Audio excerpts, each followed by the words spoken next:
21 गोपियों के द्वारा गोवर्धन का गुणगान। श्लोक क्रमांक 18। हंताय मद्रिरबला हरिदास वर्यो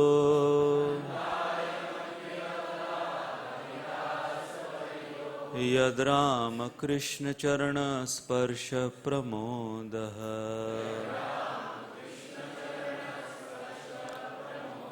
मानं तनोति सहगो गणयोस्तयोर्य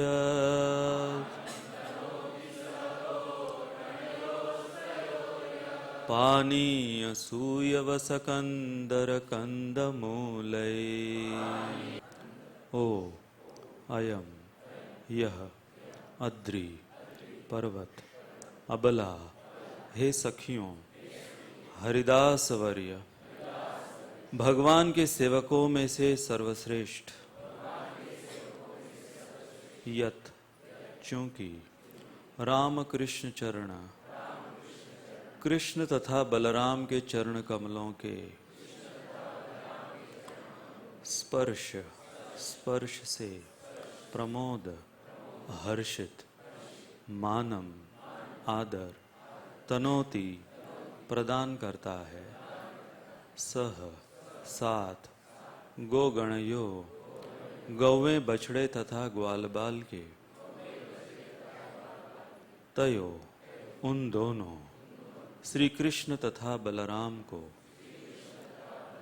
यत क्योंकि पानीय पेय जल के साथ, सुयवस अत्यंत मुलायम घास, कंदर गुफाएं, कंदमूलय तथा खाद्य कंदों से। अनुवाद और तात्पर्य ऐसी भक्ति वेदांत स्वामी श्रील प्रभुपाद के शिष्यों द्वारा।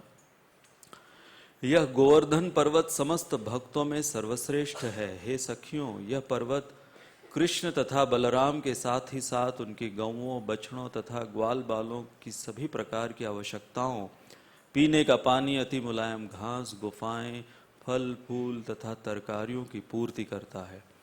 इस तरह यह पर्वत भगवान का आदर करता है। कृष्ण तथा बलराम के चरण कमलों का स्पर्श पाकर गोवर्धन पर्वत अत्यंत हर्षित प्रतीत होता है।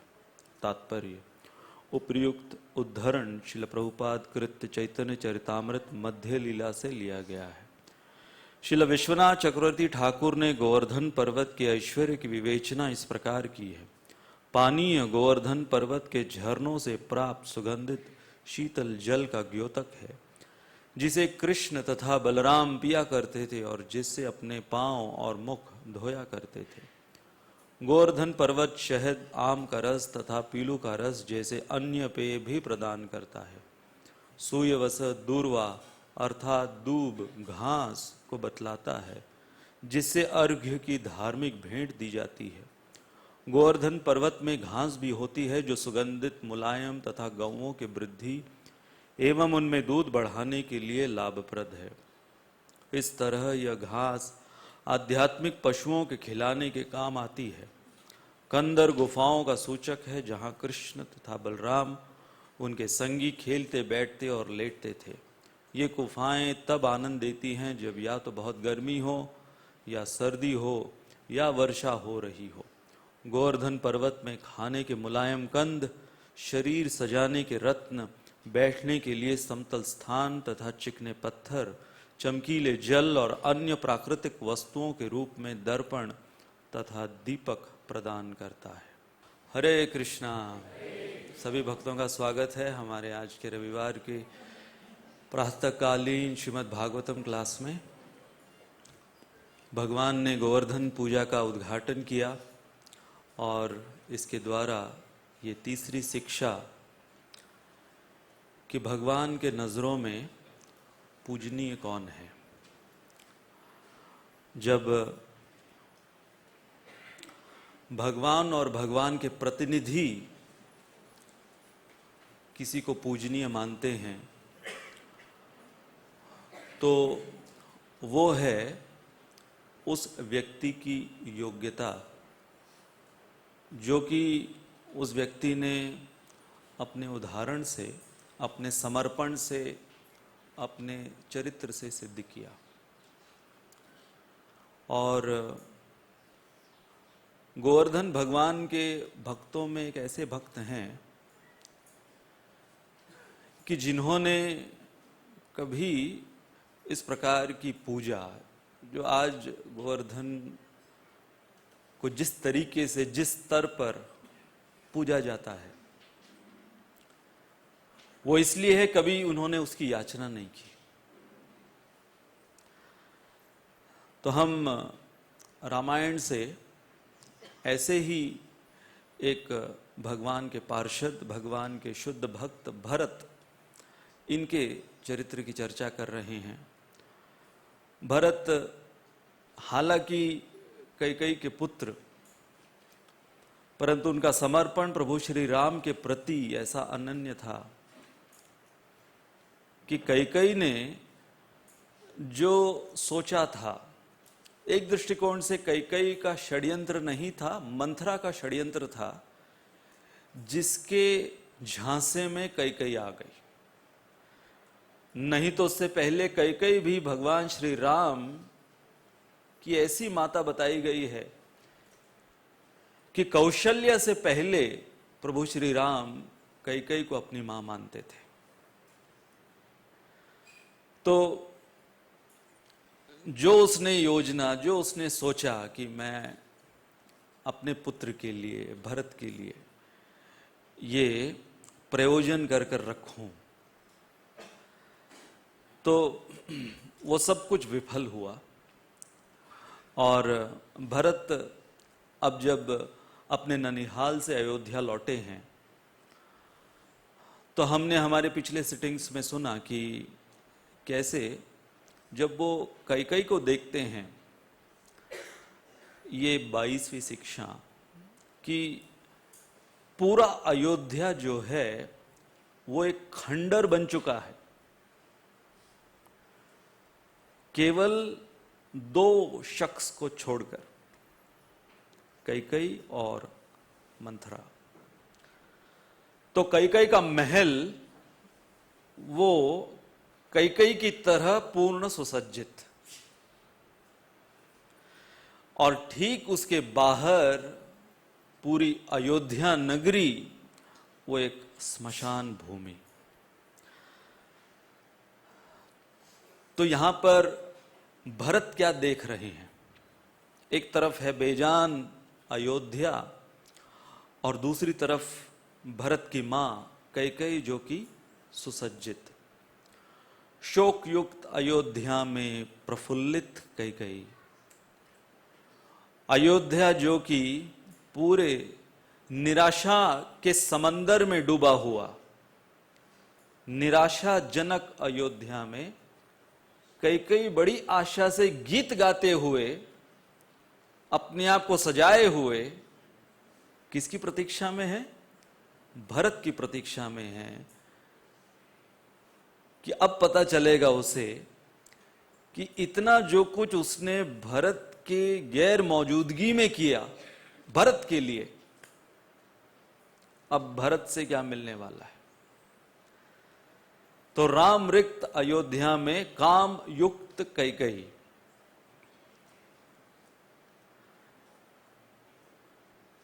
और विजयादशमी हमने मनाई कल, सब लोगों को उसकी बधाई। इतनी बधाइयां मिल गई हैं दशहरे की, ऐसा लगता है रावण को हमने ही मारा है।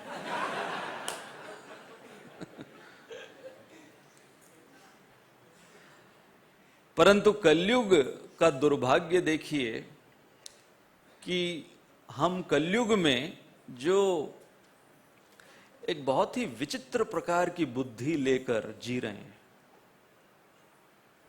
इसलिए मैंने क्या कहा? विचित्र प्रकार की बुद्धि। कैकेयी ने राम को निष्कासित किया, और कैकेयी की ये जो विचित्र बुद्धि है, इसका नमूना है कलयुगी की बुद्धि कि राम का ऐश्वर्य, अयोध्या का ऐश्वर्य वो सब चाहिए अपने स्वयं के लिए, परंतु बिना राम के। राम नहीं चाहिए।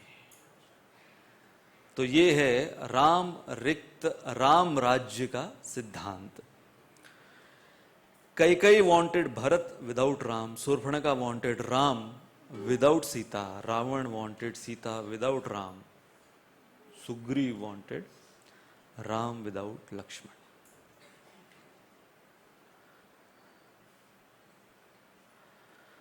तो ये सब लिस्ट पढ़ने के बाद हमें लगता है कि बड़ी भयावह लिस्ट है। परंतु कहीं ये ना हो जाए कि हम भी इस लिस्ट में शामिल हों कि हम भी कृष्णा कॉन्शियसनेस के फ्रिंज बेनिफिट्स चाहते हैं, परंतु कृष्ण शरणागति नहीं चाहते।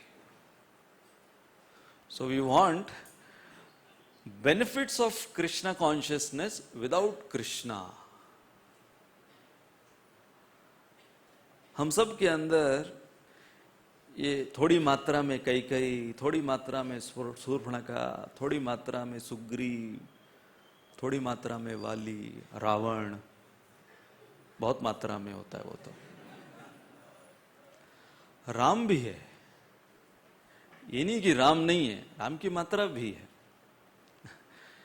परंतु हर समय जैसे मार्केट में मंदी और चढ़ाव चलता रहता है, तो वैसे हमारे कृष्णा कॉन्शियसनेस मार्केट में भी कभी राम भक्ति की मंदी चलती है।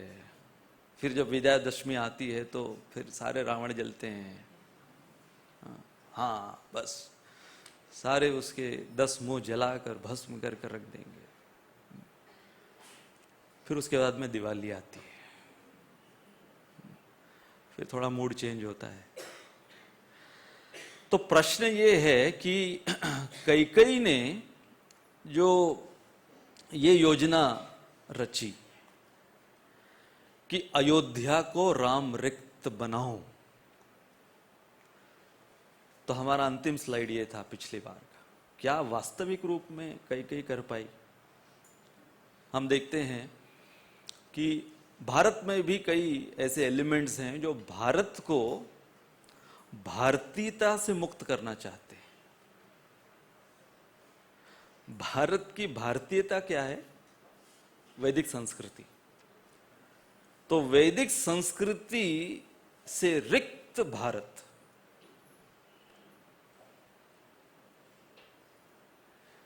जैसे कहते हैं ना कि आजकल ये आधुनिक युग में बिना ये सब कंप्यूटर, स्मार्टफोन्स के अलावा कोई जी नहीं सकता। पता है ये कंप्यूटर भी किस पर चलता है? उसको कंप्यूटर की भाषा में बोलते हैं रैम। बिना राम के ये भी नहीं चलेगा।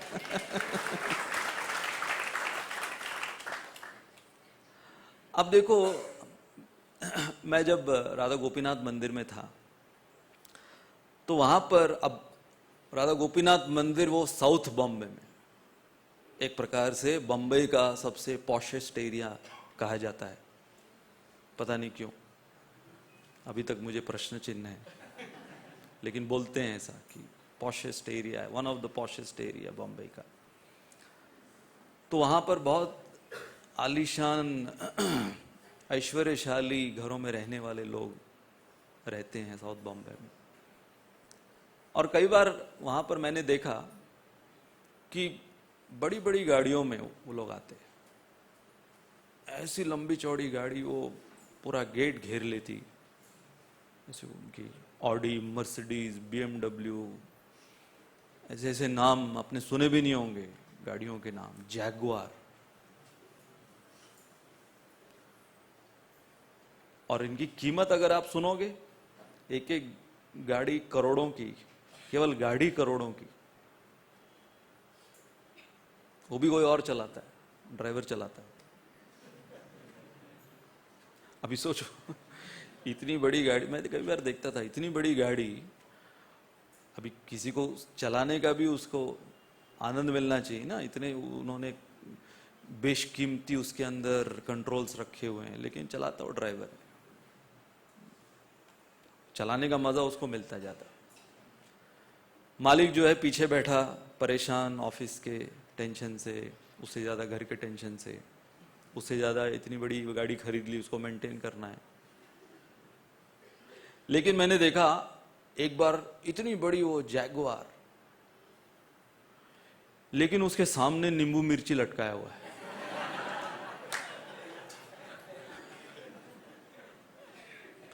तो मैंने कहा देखो, चाहे कोई कितना भी अपने आप को मॉडर्न कह ले इंडिया में,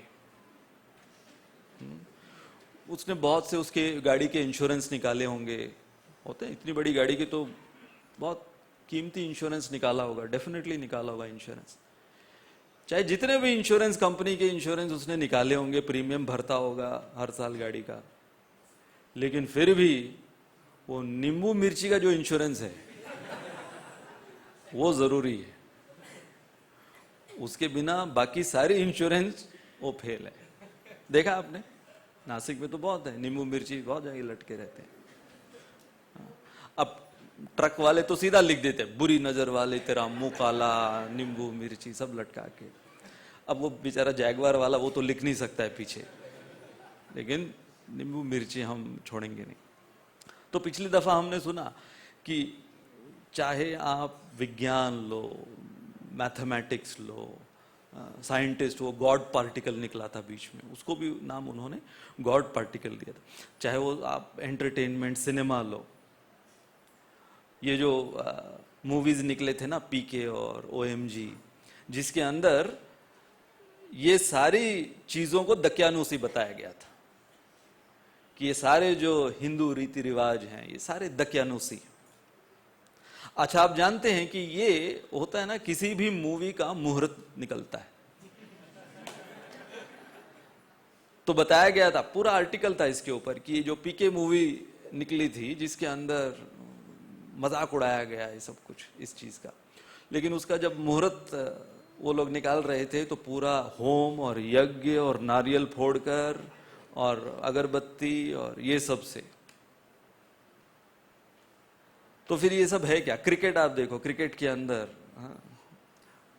कितने यज्ञ होते हैं जब, और पता नहीं वो मंत्र कहां से ले आए वो लोग, वो यज्ञ के अंदर मंत्र भी एक एक प्लेयर के नाम से आहुति डाली जाती है, उनके नाम के मंत्र होते हैं। तो कितना भी कोशिश कर लो, ये कहीं ना कहीं ये उसके जो ट्रेसेस हैं ये हमारे डीएनए के अंदर है, वो नहीं निकाल पाएंगे। वो चाहे वो आधुनिक तरीके से बाहर आए, चाहे वो वैदिक तरीके से बाहर आए। अभी हम लोग सब पहले आधुनिक तरीके से हिंदू धर्म का पालन करते थे, प्रभुपाद की कृपा से अब प्रामाणिक तरीके से पालन करते हैं। नहीं तो पहले जो भी मन में आया, लेकिन कुछ ना कुछ हमारे अनुसार हम करते थे, है ना। मंदिर में बहुत बार आप देखे होंगे लोग क्या क्या करते हैं, कान पकड़ते हैं, फिर ऐसे, फिर किस भी कर देते हैं भगवान को। बेसिक प्रिंसिपल क्या है कि भगवान के सामने नमन करना है, झुकना है, वो बड़े हैं हम छोटे हैं। अब इस्कॉन में आने के बाद फिर पता चलता है कि ये सब कुछ छोड़ो, पूरा लंबा हो। ओ अच्छा, और वो भी उनको साइड में रखते हुए। हाँ, पहली दफा इस प्रकार का दंडवत देखा होगा कि साइड में रखते हैं भगवान। साइड में नहीं रखते, जहां पे अपना हृदय है वो हृदय दे रहे हैं भगवान को। इसलिए बहुत बार लोग कंफ्यूज हो जाते हैं कि भगवान तो उधर हैं, यहाँ पे ये हाथी को क्यों दे रहे हैं।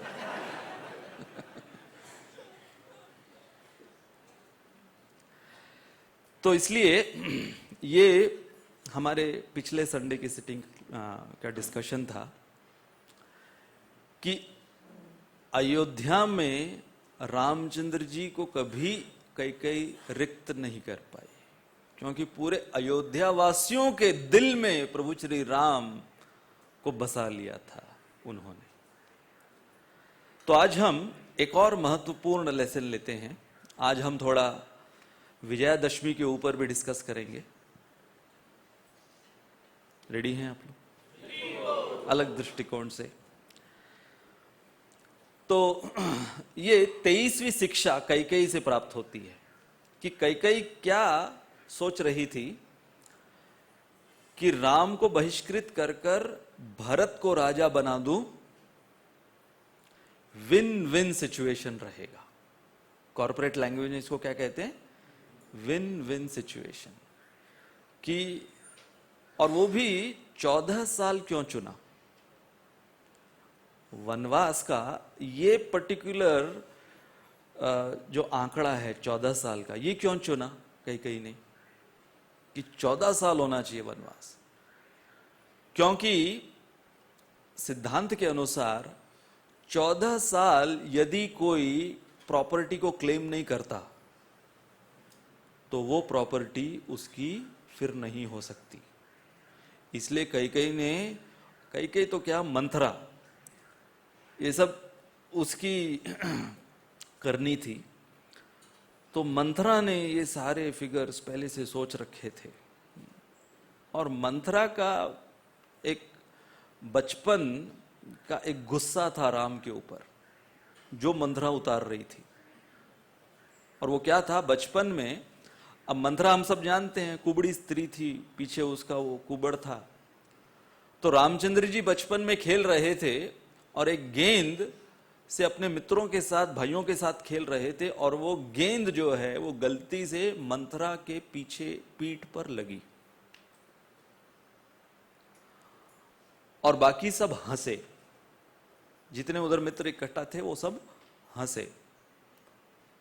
तो मंथरा ने ये बचपन का, रामचंद्र जी का अनजाने में किया गया अपराध याद रखा कि मैं इस व्यक्ति को छोड़ूंगी नहीं। तो यहां पर कैकेयी क्या करना चाह रही है, ये एक जो नया कॉन्सेप्ट आपके सामने प्रस्तुत कर रहे हैं।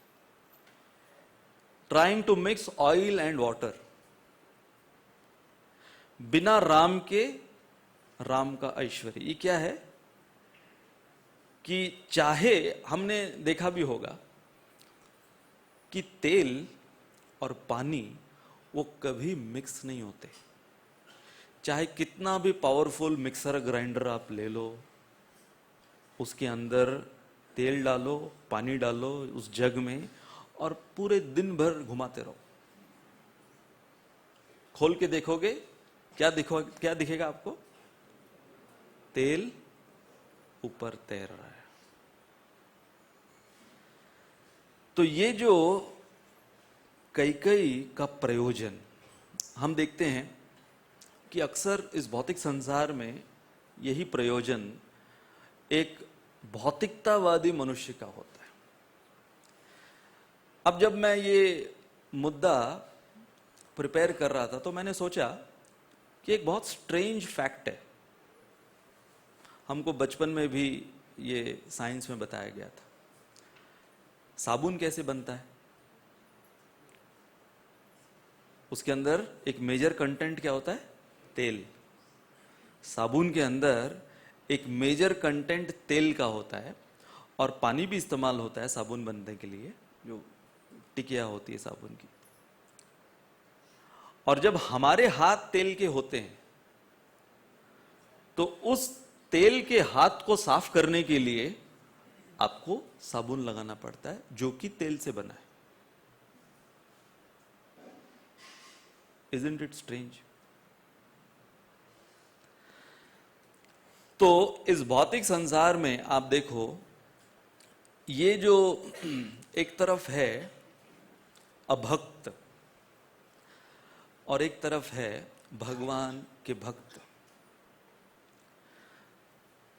तो दोनों अपना जीवन जी रहे हैं। हम भी अनुभव किए पहले कृष्ण भक्ति में आने से पहले हमारा जीवन और अभी का जीवन, और कई बार उसके ट्रेसेस रहते हैं, उस तेल के ट्रेसेस रहते हैं। तो उस तेल को अभी पानी में मिक्स करने की कोशिश करते हम एज अ स्ट्रगलिंग डिवोटी। वो होता नहीं मिक्स, लेकिन हम पूरी पूरी कोशिश में लगे रहते हैं कि कैसे तो मिक्स हो जाए। श्रील प्रभुपाद ने एक एग्जाम्पल दिया, if you try to enjoy sense gratification in the name of Krishna consciousness, it is like mixing sand in sweet rice. अब ये एग्जाम्पल हमने सुना होगा, लेकिन अगर इसको आप कल्पना करो, इस एग्जाम्पल को, एक तरफ खीर, और कौन सी खीर? खीर की तुलना किससे की है प्रभुपाद ने? कृष्णा कॉन्शियसनेस से। तो ये कौन सी खीर है? सबसे उत्कृष्ट दर्जे की खीर है। इसके अंदर बासमती चावल है, इसके अंदर शुद्ध गाय का दूध है, इसके अंदर ऐसे ऐसे ड्राई फ्रूट्स हैं और एसेंस है, सब कुछ है। ऐसी खीर, कपूर है, उसका फ्लेवर है, और आपको कोई दिया, और ठंडी है, और फिर आपको कोई दिया है, और फिर कहता है कि रुकिए प्रभु जी, गार्निशिंग कर दूं इसके ऊपर, let me garnish this sweet rice. किससे? रेती से। तो रेती उसके अंदर पूरा ऊपर से उसको मिला के अच्छी से अब खाइए। तो आप जब खाते हो तो क्या आपको स्वीट राइस का टेस्ट आएगा? आएगा, आएगा, क्यों नहीं आएगा? लेकिन उसके साथ जब चबाने जाओगे तो जिह्वा पर टेस्ट मीठा कुछ थोड़ा आ रहा है, लेकिन चबाने गए तो चावल के दानों के साथ आपके दांत किसे और चबाएंगे? वो रेती के कण। क्या एक्सपीरियंस है वो? तो कई बार कृष्णा कॉन्शियसनेस में ये मिश्रित करना जो कई ट्राई कर रही थी, वो ये है। तो इस एग्जाम्पल को मैंने थोड़ा और एक्सटेंड किया, स्वीट राइस और सैंड वाला एग्जाम्पल। अब यहां तक तो ठीक है कि किसी की कंडीशनिंग्स हैं जिसके वजह से वो कई बार साधना भक्ति के नियमों से च्युत हो जाता है। परंतु जब किसी की नीयत खराब है, बोलते ना खोटी नीयत, जब खोटी नीयत के साथ भक्ति करता है तो वो क्या व्यक्ति है कि वो स्वीट राइस बनाने की कोशिश कर रहा है फटे हुए दूध से। ये प्रभुपाद का एग्जाम्पल नहीं है, ये 2017 का एग्जाम्पल है। अब इमेजिन करो कि फटे हुए दूध से स्वीट राइस, मतलब चाहे उसको आप कितने भी अच्छे इंग्रेडिएंट्स डालो अभी उसके अंदर, कितने भी अच्छे बासमती चावल और बाकी सब जो बताया हमने, वो सब कितना भी डालो, बेसिकली अगर दूध ही फटा हुआ है तो क्या बनेगा वो स्वीट राइस? तो यदि भक्ति की नींव अगर हमारी फटी हुई है, उसके अंदर नियति ही खोटी है, तो फिर उसके अंदर चाहे हम कितने भी मालाएं कर लें और कितना भी अच्छा लंबा तिलक लगा लें और कितना भी एकदम उजला उजला वैष्णव पहनावा पहन लें, किसी काम का नहीं हो। क्यों? दूध ही फटा हुआ है, और वो ऐसा है फिर उसका पनीर भी नहीं बन सकता है।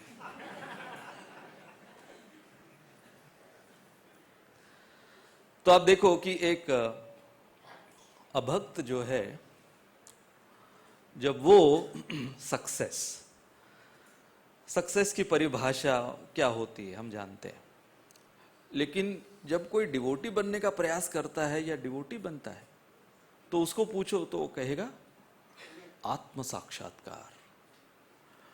अभी सोचो कि पहले अगर कोई हमको पूछता कि आपके जीवन का लक्ष्य क्या है, और आप अगर ये उत्तर देते, इंटरव्यू में कोई पूछता जीवन का लक्ष्य क्या है, आत्म साक्षात्कार, ये वर्ड ही सुनने में नहीं आता लोगों के, कौन सी भाषा बोल रहे भैया, ये कौन सा एम्बिशन है।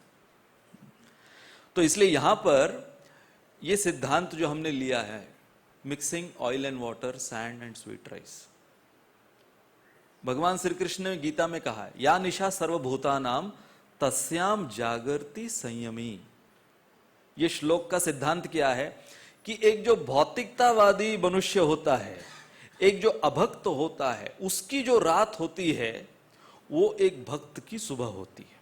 अब ये सिंबॉलिक भी है और लिटरल भी है, दोनों भी है, कि जिस दिशा में एक अभक्त भागता है, fools rush in where angels dare to tread, ये एक अंग्रेजी की कहावत है कि जहां मूर्ख व्यक्ति भाग रहे हैं जिस सफलता को प्राप्त करने के लिए, भक्त जानते हैं कि उन्होंने इसकी तिलांजलि कब की दीजिए। अब संपत्ति, संपत्ति की परिभाषा क्या है एक अभक्त के लिए? नोट, हीरे जवाहरात, जेवर इत्यादि। एक भक्त को पूछो, शुद्ध भक्त, एक शुद्ध भक्त को पूछो कि भाई एक शुद्ध भक्त की संपत्ति क्या है? राधा मदन गोपाल जी के चेहरे की मुस्कान। जैसे गोपियों को जब पूछा गया कि भगवान को सरदर्द है और आपके चरण की धूली वो मांग रहे हैं, तो गोपियां नित्य काल तक नरकीय जीवन जीने के लिए तैयार थीं यदि श्याम सुंदर कृष्ण का सरदर्द ठीक हो जाए, उनके चेहरे पर मुस्कान आ जाए। वो है उनकी संपत्ति। एजुकेशन, यदि विद्या या शिक्षा, इसके ऊपर भी बहुत लोग गर्व करते हैं कि भाई हमने इतना प्रशिक्षण हासिल किया है, हम ये हैं, पीएचडी है, वो कार्ड के ऊपर, फिर बाद में सर्टिफिकेट भी फ्रेम कर करके दीवारों पे टंगा के रखते हैं कि यदि कोई पूछे नहीं मुझे तो दीवार पे देख लेना मैं कौन हूं, हाँ? कि ये सब कुछ किया है, देख लो भाई, बाद में बात करना, पहले दीवार पे देखो सर्टिफिकेट किसका टंगा है। और एक डिवोटी को पूछो, अभी जैसे भक्तिविनोद ठाकुर ने भजन कह दिया है, विद्यार विलासे कटाइनु काल, कि मुझे इस भौतिक विद्या ने गधा बनाया, गधा। अभी सोचो कि कोई पीएचडी, डबल पीएचडी, इंजीनियरिंग, ये वो सब कुछ करे हुए बैठा है और फिर प्रोग्राम में आया और हम लोग विद्यार विलास से भजन गा रहे हैं, उसको भी दे दिया, ले बे तू भी गा। कि ये भौतिक विद्या ने मुझे ले दे के क्या बनाया? गधा बनाया।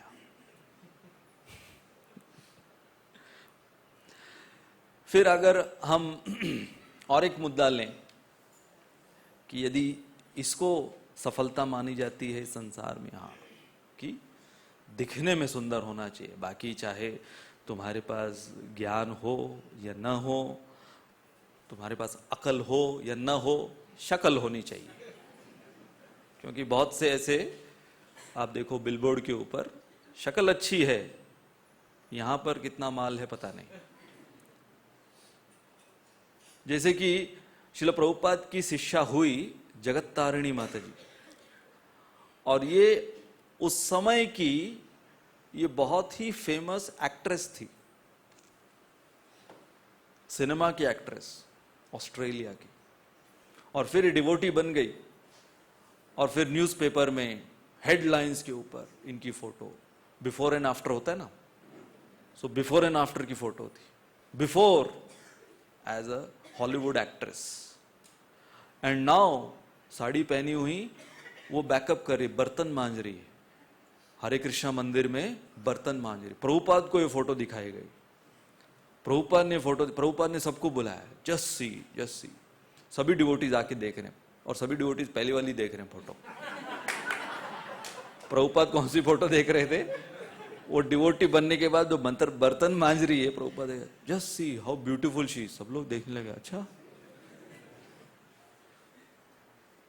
तो प्रभुपाद की ब्यूटी का कॉन्सेप्ट क्या था? कि भक्त बनने के बाद देखो ये कितना सुंदर लगती है, पहले देखो कितना बदसूरत लगती थी। अब सब डिवोटीज कंफ्यूज हो गए कि अभी तक ये विजन तो आया नहीं हमारा।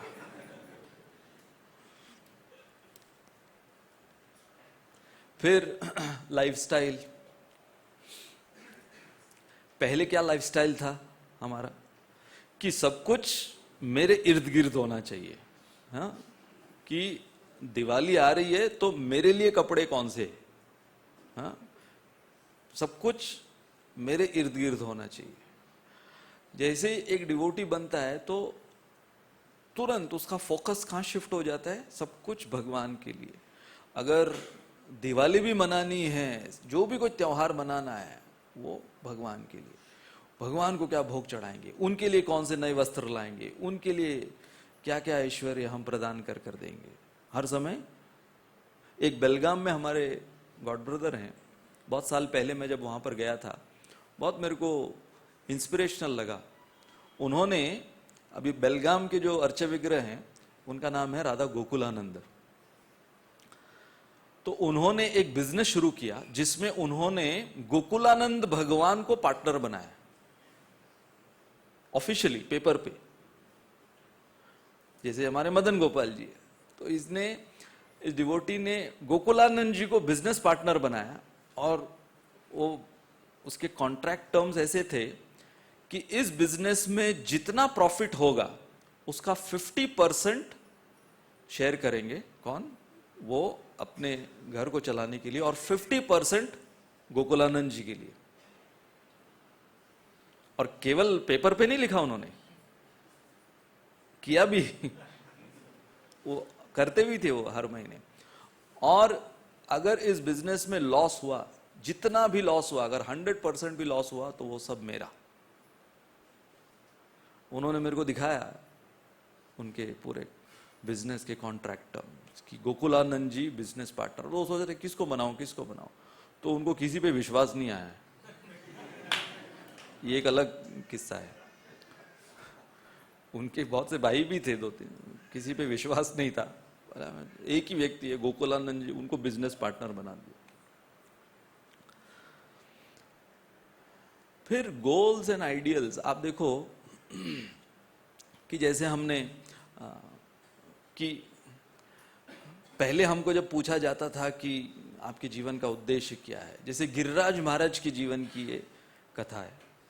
गिरिराज महाराज वो शिकागो के एक उस समय के करोड़पति घराने के इकलौते बेटे, गिरिराज महाराज इकलौते बेटे, और ब्रह्मचारी बन गए।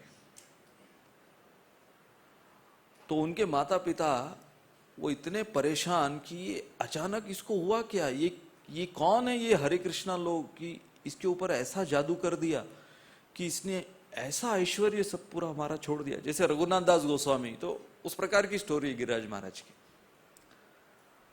तो इन्होंने उस समय डी प्रोग्रामर को बुलाया।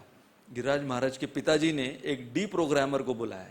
डी प्रोग्रामर मतलब कि जो हरे कृष्णा ने प्रोग्रामिंग कर दिया उसको उल्टा करे, उस कैसेट को इरेज करे, और फिर जो भौतिकतावादी कैसेट है वो रिकॉर्ड करे उसके ऊपर। इसको बोलते हैं हमारी भाषा में डी प्रोग्रामिंग।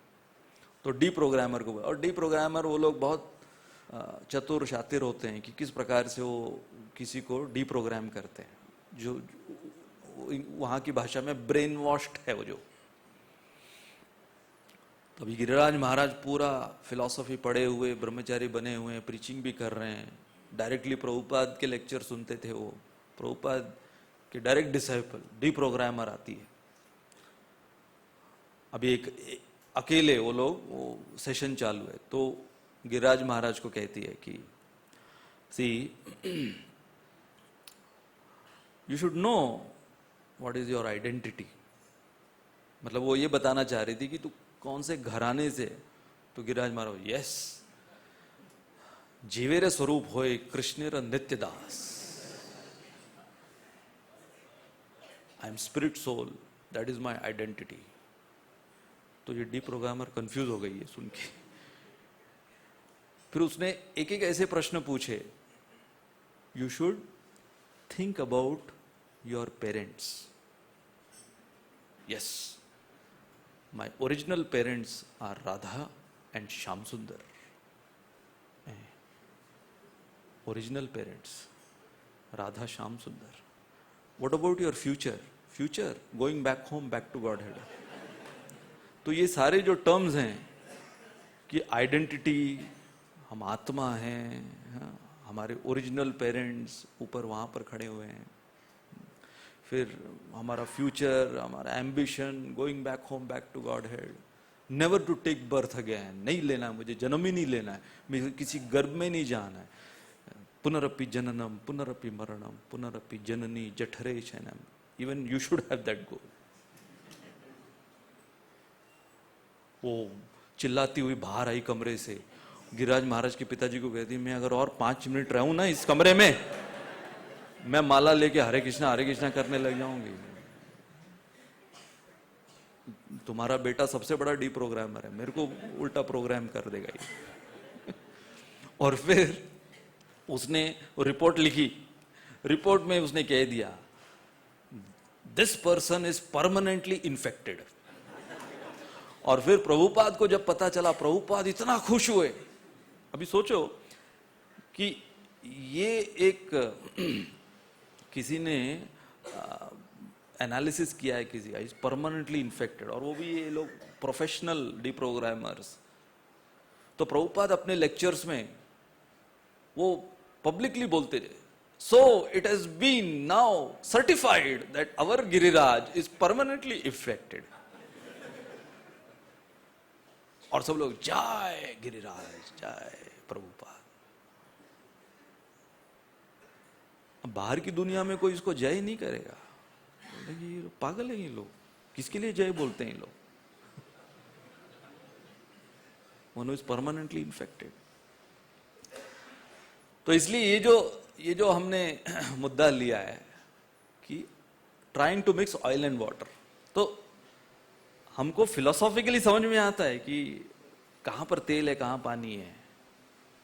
लेकिन होता क्या है, हमारी कंडीशनिंग, इवन भक्तों के समुदाय में कई तेल होते हैं, कई पानी होते हैं, मिक्स नहीं होते हैं वो लोग, चाहे कितना भी कोशिश करो। हाँ, उनको बिठाओ, प्रसाद के लिए बुलाओ, बिठाओ कि एक साथ प्रसाद, नहीं हो गया मिक्स। प्रभुपाद के टाइम पे भी ऐसे बहुत से प्रभुपाद के डिसाइपल, प्रभुपाद ने क्या किया, एक तेल है, एक पानी है, साबुन बनाया उसका, ताकि दूसरों के जो ऑयली हैंड्स है ये लोग साबुन बन के उसको साफ करें। ये खुद तो मिक्स नहीं होने वाले। Prabhupada used even differences of devotees. तो ये जो मुद्दा है कि oil and water, non devotee और डिवोटी, कल हमने विजयादशमी, क्या है, राम और रावण। तो प्रभु श्री राम ने बहुत प्रयास किया कि रावण कहीं ना कहीं, कभी ना कभी सुधर जाए। बहुत मौके दिए, यहां तक कि जो लास्ट डे युद्ध हो रहा है, युद्ध में एक एक सर राम काट रहे हैं। तो कोई पूछा रामचंद्र जी को कि आप डायरेक्टली इसको खत्म क्यों नहीं करते? तो उन्होंने कहा कि मैं सोच रहा हूं एक एक सर इसका जो गिर रहा है और नया सर आ रहा है, तो मुझे आशा है कि कम से कम वो नया उगा हुआ सर तो राम भक्त बन जाए।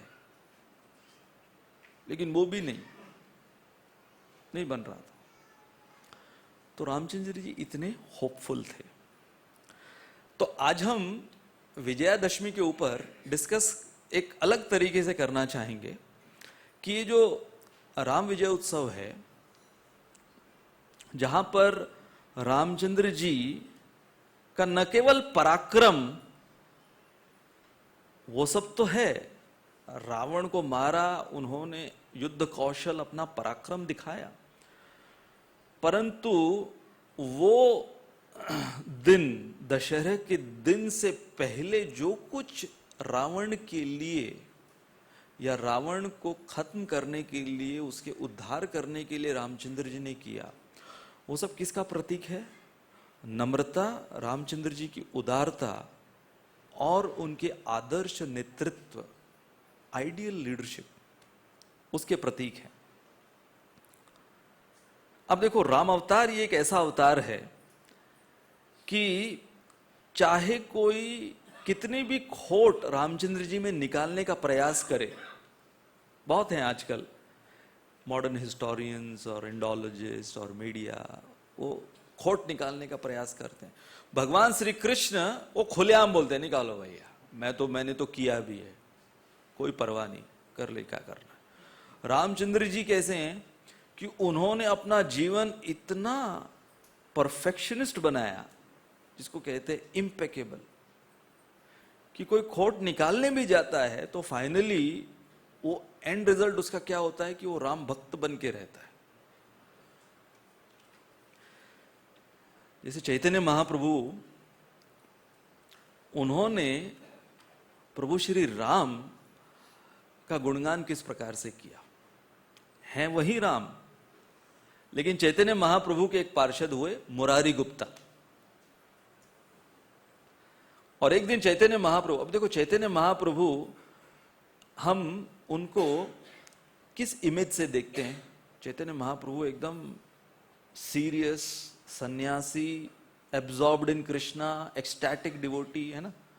लेकिन चैतन्य महाप्रभु ने भी मुरारी गुप्ता जैसे पार्षदों के साथ थोड़ी सी छेड़खानी की। तो मुरारी गुप्ता को चैतन्य महाप्रभु कहते हैं, तुम क्या राम राम राम राम करते रहते हो? हा?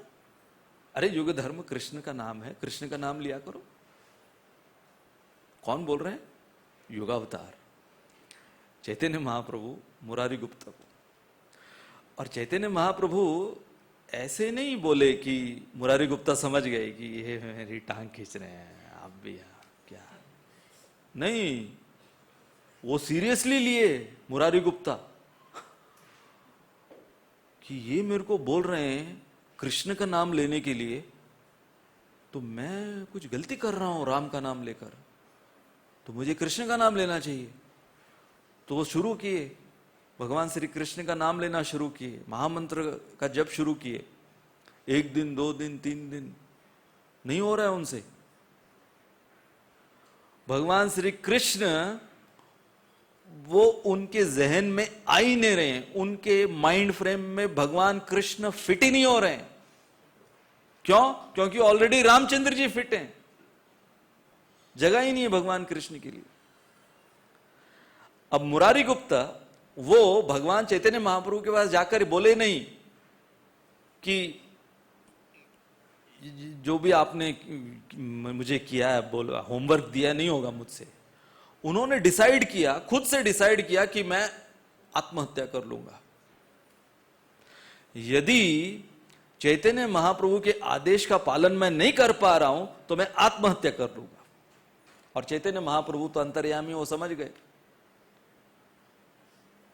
आप जानते मुरारी गुप्ता, उन्होंने एक अष्टकम लिखा, रामाष्टकम। कभी हम लोग उसको गाएंगे भी, बहुत सुंदर है रामाष्टकम। तो चैतन्य महाप्रभु को जब पता चला कि मुरारी गुप्ता अपना शरीर छोड़ना चाहते हैं, क्यों? क्योंकि मैंने जो आदेश दिया वो आदेश का पालन नहीं कर पा रहे हैं। किस लिए? अभी जैसे हमको अगर चैतन्य महाप्रभु कहे कृष्ण का नाम लो, जब करो, हमसे भी नहीं होता है, हमारे नहीं होने का कारण अलग है। लेकिन मुरारी गुप्ता उस ग्लानि में कि मैं राम के अलावा किसी का नाम ले ही नहीं पा रहा हूं, मेरी जिह्वा वो राम के अलावा ये उच्चारण ही नहीं कर पा रही किसी और का नाम। इसलिए मैं आत्महत्या कर लूंगा, क्योंकि मैं कैसे अपना मुंह दिखाऊंगा चैतन्य महाप्रभु को। तो चैतन्य महाप्रभु ने अपनी उंगली से मुरारी गुप्ता के माथे पर लिखा रामदास। इनफैक्ट क्या किया उन्होंने, चैतन्य महाप्रभु ने दीक्षा दी। नाम मिलता है ना दीक्षा के समय, डायरेक्टली चैतन्य महाप्रभु ने मुरारी गुप्ता को दीक्षा दी, रामदास उनके माथे पर लिखा। और वो रामाष्टकम को गाते हुए पढ़ते हुए भाव विभोर अवस्था में कहने लगे कि धन्य है वो मालिक जिनको ऐसा सेवक मिला है, और धन्य है वो सेवक जिनको राम जैसे स्वामी मिले। ये फाइनल वर्डिक्ट था चैतन्य महाप्रभु का। क्यों? क्योंकि राम के भक्त ही राम के जैसे आदर्शवान होंगे। कि मैंने प्रण दिया है, प्राण जाए पर वचन न जाए। तो यदि हम अब ये राम विजय उत्सव को चैतन्य महाप्रभु की दृष्टिकोण से देखें, तो हमने ये देखा कि प्रभु श्री राम जैसे ही सीता का अपहरण हुआ, उसके पश्चात प्रभु श्री राम जो सीता की खोज में लग गए, और रावण के वध में भी दोनों प्रयोजन था। रावण का वध भी करना है, सीता को खोज निकालना है। तो रामचंद्र जी ने किन किन की सहायता ली, जबकि जरूरत नहीं थी उनको। वो तो पूर्ण पुरुषोत्तम भगवान है, उनको क्या जरूरत है किसी की सहायता लेने की? क्या जरूरत है वानर सेना की? क्या जरूरत है हनुमान जी की? क्या जरूरत है सेतु बांधने की भी उनके लिए? हाँ? तो उन्होंने जो सहायता ली, उन्होंने क्या दर्शाया? जो सिद्धांत चैतन्य महाप्रभु प्रस्तुत किए, संकीर्तन। चैतन्य महाप्रभु ने क्या कहा कि मैं कृष्ण प्रेम का फल लेकर आया हूं, इतने सारे फल मैं लेकर आया हूं, परंतु मैं स्वयं अक्षम हूं। इसलिए मैं चाहता हूं कि मेरे पार्षद मेरी सहायता करें मेरे इस मिशन में, कृष्ण प्रेम के फल बांटने के मिशन में। इसलिए अंत में रामचंद्र जी ने राम विजय उत्सव का श्रेय सबको दिया। हम तो यही मानते हैं ना कि राम विजय उत्सव मतलब रामचंद्र जी ने रावण के ऊपर विजय प्राप्त की, रामचंद्र जी ने रावण का संहार किया। परंतु रामचंद्र जी को पूछा जाए तो रामचंद्र जी क्या कहे? नहीं, ये मेरे अकेले का श्रेय नहीं था। उन्होंने जटायु, अब जटायु वो तो असफल रहे, हम कितनी बार उसकी चर्चा कर चुके हैं, परंतु रामचंद्र जी ने राम विजय उत्सव का श्रेय जटायु को दिया, संपाति को दिया, जटायु के भाई। रामचंद्र जी ने श्रेय दिया सुग्रीव को, यहां तक कि वाली को, हनुमान जी तो हैं ही। अपने भाइयों को, भरत को भी श्रेय दिया कि भरत यदि अयोध्या को नहीं संभालते मेरी ओर से, तो क्या मैं रावण के ऊपर चढ़ाई कर सकता? एक एक वानर को श्रेय दिया। कितने अनगिनत अरबों खरबों वानर थे, रामचंद्र जी एक एक वानर को श्रेय दिए राम विजय उत्सव का। यह है संकीर्तन का सिद्धांत। संकीर्तन अर्थात कॉन्ग्रीगेशनल चैंटिंग, जहां पर सबका योगदान है। वो गिलहरी का भी, जिस गिलहरी ने केवल एक एक रेती के कण फेंके सेतु बनाने के लिए, रामचंद्र जी ने उसे भी उतना ही श्रेय दिया जितना हनुमान जी को, जितना जटायु को, जितना सुग्रीव को, जितना जामवंत, जितना अन्य जो भी लक्ष्मण इत्यादि सबको। अब देखिए, एक तरफ है राम जिन्होंने इन सबको श्रेय दिया, और एक तरफ है रावण। रावण ने जो भी उसके रिसोर्सेस थे सबको यूज किया अपनी काम वासना पूरी करने के लिए। कॉन्ट्रास्ट देखो, एग्जाम्पल क्या है? Oil and water. कॉन्ट्रास्ट देखो, रावण ने मारीच बोला मैं तो मर जा, तू मर जा, मेरे को उससे कोई लेना देना नहीं है, मुझे सीता चाहिए। ठीक है, तो रावण, अगर आप रावण की ओर से लिस्ट निकालो तो रावण ने अपने हर एक लंकावासी को, अपने भाइयों को, अपनी पत्नियों को, अपनी बहन को, जितने रिसोर्सेस थे सबको उसने यूज किया अपनी काम वासना पूरा करने के लिए। ये है रावण। और यहां पर है प्रभु श्री राम, जिन्होंने राम विजय उत्सव का श्रेय हरेक को दिया, जिन जिन का योगदान था सबको वो श्रेय दिया। इसलिए हमने क्या कहा पिछली स्लाइड में? आदर्श नेतृत्व, आइडियल लीडरशिप। तो यदि हम राम और रावण इन दोनों के जीवन को एक स्लाइड में देखें, कॉन्ट्रास्ट, ये दोनों के जीवन का कॉन्ट्रास्ट, बायोडेटा, दोनों के जीवन का बायोडेटा, रेज्यूमे बोलते ना। तो सबसे पहले रामचंद्र जी, उन्होंने अपने पूरे जीवन में किया क्या? जहां कहीं पर भी वो जाते, वो केवल आशीर्वाद इकट्ठा करते थे। Ram would always gather blessings, और रावण जहां पर भी जाता था शापित होके आता था। कभी किससे शाप मिल गया, कभी किससे शाप मिल गया, उसको और कुछ मिला ही नहीं, शाप ही शाप मिले उसको जीवन में। और रामायण, अगर आप जो विस्तारित रामायण अगर आप पढ़ोगे तो इतनी लंबी चौड़ी लिस्ट है दोनों की। वही समय जब रामचंद्र जी आशीर्वाद इकट्ठा कर रहे थे, उसी समय रावण अपने जीवन में सारे शाप इकट्ठा कर रहा था। एक प्रसंग रामचंद्र जी के जीवन का, जो कि है ना, उनके जीवन के ऐसे ऐसे प्रसंग हैं जो कि दिल को छू जाते हैं। ये एक ऐसा प्रसंग है। राज्याभिषेक रामचंद्र जी का हो गया, रावण के वध के पश्चात अयोध्या लौट चुके हैं भगवान, राज्याभिषेक हो गया है। राज्याभिषेक के पश्चात राजसूय यज्ञ किया उन्होंने। राम और सीता दोनों बैठे हैं राजसूय यज्ञ में, और राजसूय यज्ञ का नियम है कि जितने भी ब्राह्मण, ऋषि मुनि इत्यादि, तो उनको दान दिया जाए।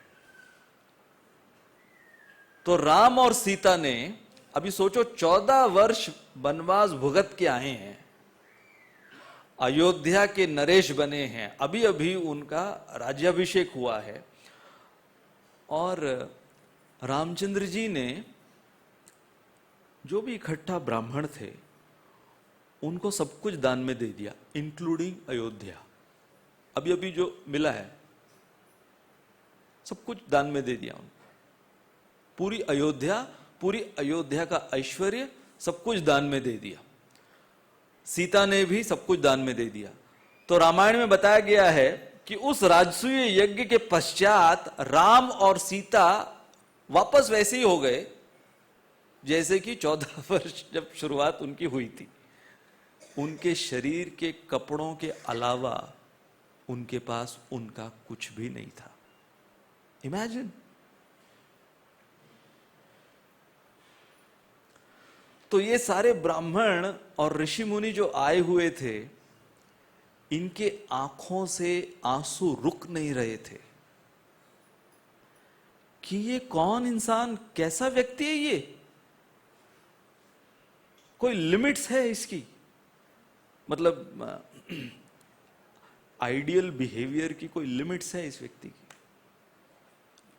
तो उन्होंने सब वापस लौटा दिया।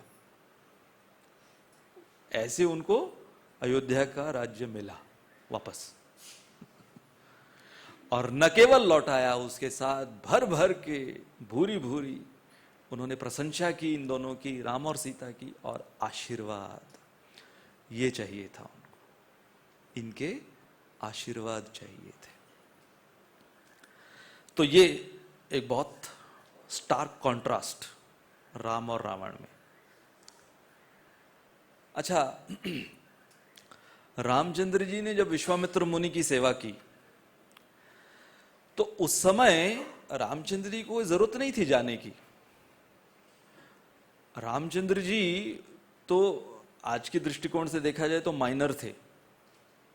विश्वामित्र मुनि जब मांगने आए तो वो माइनर थे, और दशरथ ने कहा कि अरे ये तो बच्चे हैं, ये क्या सुरक्षा करेंगे, ये बड़े बड़े आप जो बोल रहे हो मारीच सुबाहु इन सब से। अब प्रोजेक्ट किसका था? विश्वामित्र मुनि का। विश्वामित्र मुनि के प्रोजेक्ट में निस्वार्थ भाव से ये लोग निकल पड़े सेवा करने के लिए। हाँ, वो बात अलग है, विश्वामित्र मुनि चाहते थे कि रामचंद्र जी का विवाह सीता से हो। रामचंद्र जी को नहीं पता था, वो तो घुमाते घुमाते विश्वामित्र मुनि मिथिला ले गए उनको, और मिथिला, चलो शिव धनुष उठाओ, देखो लगा सकते हो क्या तुम प्रत्यंचा इसकी, लगा दी, टूट भी गया। उन्हें नहीं पता था कि ये सब स्वयंवर वगैरह अरेंज किया हुआ है। सीता वरमाला लेके आती, रामचंद्र ये क्या चल रहा है, अरे मुझे तो गुरुजी ने कहा था खाली प्रत्यंचा चढ़ाओ, और नहीं नहीं नहीं नहीं, नहीं ऐसा नहीं, ऐसे थोड़ी होगा। फिर बाद में समाचार भिजवाया गया दशरथ महाराज को, वो जब आज्ञा देंगे वहां से तब फिर आगे सोचेंगे हम। तो विश्वामित्र मुनि का सारा प्रयोजन था, परंतु रामचंद्र जी ने वो निकले थे अयोध्या से निस्वार्थ भाव से। अब दूसरी ओर रावण को लो। रावण, अच्छा सबसे पहले रावण शिवजी के संपर्क में कैसे आया, कोई जानता है? कुबेर को लूटने के पश्चात, कुबेर जो कि रावण का सौतेला भाई, रावण निकल रहा था तो रास्ते में उसने देखा कैलाश पर्वत, ऐसा ऐश्वर्य, ये क्या है, ये कौन सी जगह है? तो रावण की मेंटालिटी क्या थी? जो अच्छा दिखे हड़प लो, मेरा होना चाहिए सब कुछ, ये रावण की मेंटालिटी। तो उसने जब कैलाश का ऐश्वर्य देखा, उठाने लगा, ये मैं ले चलता हूं मेरे साथ। मतलब सोचो बेशर्मी इस व्यक्ति की, कि वो अगर मान लो अभी होता तो घूमते फिरते इधर देखता है, किसी का भी गाड़ी देखी, घर देखा, ये मेरा होना चाहिए, किसी की बीवी देखी, ये मेरी होनी चाहिए, घर मेरा होना चाहिए, सब पूरा कैलाश पर्वत उठा रहा है, ले जा रहा है, अपने घर पे ले जाएगा।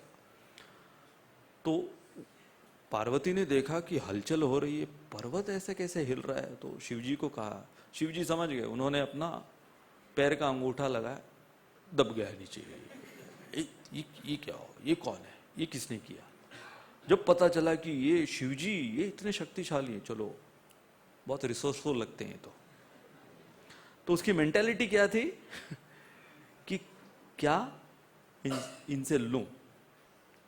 जैसे वाली को भी परास्त करने के लिए रावण निकला था, हमने ये स्टोरी डिस्कस करी थी। तो वाली बहुत शक्तिशाली था, काख में दबा के वाली अपना गायत्री कर रहा है, रामेश्वरम, जगन्नाथपुरी, यहाँ वहां बद्रीनाथ जाके। ये रावण ने देखा, बाप रे ये तो बहुत शक्तिशाली है, इसके साथ तो सुलह करनी चाहिए। तो उसकी क्या, जैसे दुर्योधन को कर्ण से कोई प्रेम नहीं था कि यही एक है जो अर्जुन को परास्त कर पाएगा, बस मेरे को मेरा एजेंडा पूरा करना है। तो वैसे इसकी भक्ति थी। इसलिए कई बार लोग बोलते हैं ना कि रावण का गुणगान करते, एक ऐसे पता नहीं ऐसे विचित्र सिद्धांत वाले अपने आप को धार्मिक भी बोलते हैं। वो कहते हैं कि रावण को जो जलाया ये सबसे बड़ा पाप करते हैं विजयदशमी के दिन, और उनके अनुसार उनके अगले तीर्थंकर वो रावण होने वाले हैं। और वो गुणगान करते हैं कि रावण की भक्ति ऐसी थी, प्रभु भक्ति ऐसी थी रावण की, कि एक बार रावण बहुत वीणा बजाता था, मैस्ट्रो था, विशारद था वीणा बजाने में। तो एक बार रावण वीणा बजा रहा था, मंदोदरी नाच रही थी शिव जी के लिए, वीणा बजा रहा है, तो वीणा का तार टूट गया, बजाते बजाते वीणा का तार टूट गया। तो रावण ने देखा वीणा का तार टूट गया, लेकिन राग टूटनी नहीं चाहिए, तो उसने अपनी एक नस निकाल ली शरीर से, अपने शरीर से नस निकाल ली और तार के रूप में बांध दिया और बजा रहा है। ये है उसकी भक्ति। वाह रे वाह। खैर उसमें हम डिटेल में नहीं जाएंगे ज्यादा। वो एक सीरियल भी निकला था ना, रावण की शक्ति देखी, भक्ति नहीं देखी। और कई लोग तो बोलते हैं कि रावण वो इतना सेल्फ कंट्रोल था कि सीता को छुआ तक नहीं उसने, तो लाया क्यों था फिर? हाँ? क्या लक्ष्मी पूजा करने के लिए लाया था क्या? वो नहीं देखते कि यहां से अगवा करके किसी की पत्नी को ले गया। मतलब ये उसी प्रकार से है कि कोई किसी की पत्नी को अगवा करके ले जाए, कहीं उसको किसी ऐसी हवेली में बंद करके रखे, और फिर मीडिया गुणगान कर रही है, कितना बड़ा संत है, टच भी नहीं किया उसको। वाह रे वाह, कितना बड़ा संत है। अब वो स्टोरी पता नहीं कि क्यों नहीं कर रहा था वो टच। उसके मंत्रिमंडल ने बोल दिया, ये तुम इतना क्यों, तुम इतने बड़े पराक्रमी दशमुखी रावण हो, बलात्कार कर लो सीता का। देखो ऐसे तो मंत्री थे उसके, ऐसी मंत्रणा देते थे, बलात्कार कर लो उसका। और ये पूरा रिकॉर्डेड है रामायण के अंदर। ये लोग पढ़ते भी होंगे लेकिन इसको नहीं सुनाएंगे। तो जब इसको ये सलाह दी गई, इसके सलाहकारों ने ये सलाह दी कि बलात्कार क्यों नहीं कर लेते सीता का,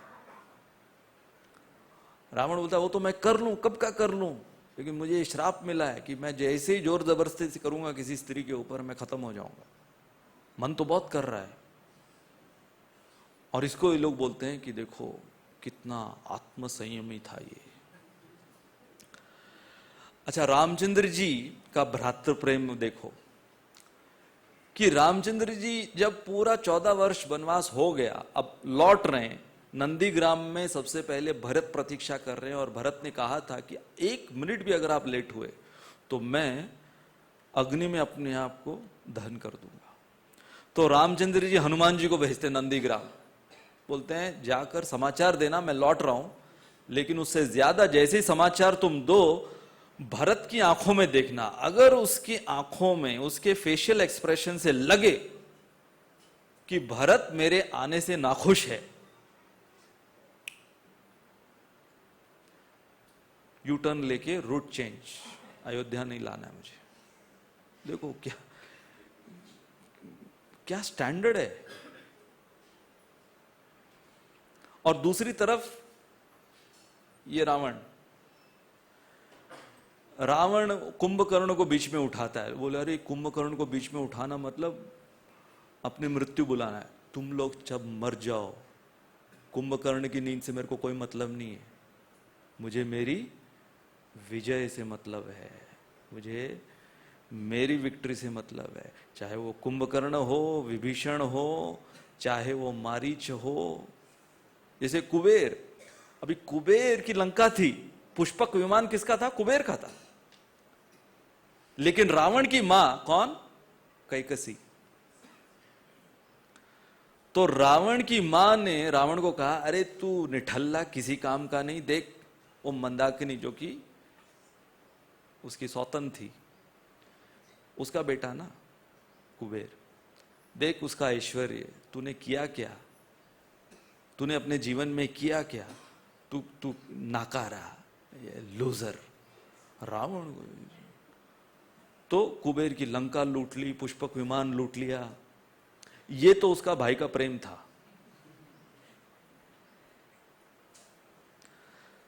तो उसको एक ही चीज से लेना देना था, बस मेरे ऐश्वर्य, मेरे इंद्रिय भोग के लिए जिसको भी मैं इस्तेमाल करूं। अब देखो, भगवान ने वानर सेना, युद्ध जब चल रहा था तो एक एक वानर को भगवान ने, कोई मूर्छित हो जाता या कोई अपने प्राण छोड़ देता तो भगवान स्वयं अंतिम संस्कार करते उस वानर का। और रावण क्या कर रहा था? ये जो यूज एंड थ्रो की मेंटालिटी रावण से शुरू हुई कि जो भी उसकी सेना में मरता उसको समंदर में फेंकते जाओ, फेंकते जाओ, फेंकते जाओ। तो उसको पूछा गया, क्यों समंदर में क्यों फेंके? ताकि बाकी को दिखे नहीं कि कितने मर गए हैं। अरे लेकिन उनका अंतिम संस्कार, कोई मतलब नहीं मुझे, उनका काम जो होना था हो गया, उसके बाद उनसे मुझे कोई लेना देना नहीं, उनके परिवार वालों से कोई लेना देना नहीं। ये रावण की mentality, use and throw. Ramchandra ji ने अपने जीवन में सबको केवल अपना आशीर्वाद दिया, आशीर्वाद लिया और आशीर्वाद दिया। और रावण क्या किया करता था? रावण केवल घूस खिलाया करता था, बस। उसने लंका में क्यों लंका वासियों को अपना बनाकर रखा था? क्योंकि लंका वासियों को जो इंद्रिय भोग चाहिए, जितना मांस खाना है, जितनी दारू चाहिए, जितना शराब, जितना अवैध संग, सब कुछ प्रदान करके देता। इस प्रकार से उनको खुश रखता था। ये तरीका था रावण के राज्य में सबको खुश रखने का। और फाइनली सबसे बड़ा डिफरेंस दोनों में, रामचंद्र जी जो थे एक पत्नी व्रत वाले, मर्यादा पुरुषोत्तम, और इसका ठीक विपरीत रावण, जिसको हमने क्या कहा है? Original rapist. बाकी जितने हैं अभी कलयुग में आने भी वाले जितने भी, वो सब के फाउंडर आचार्य रावण।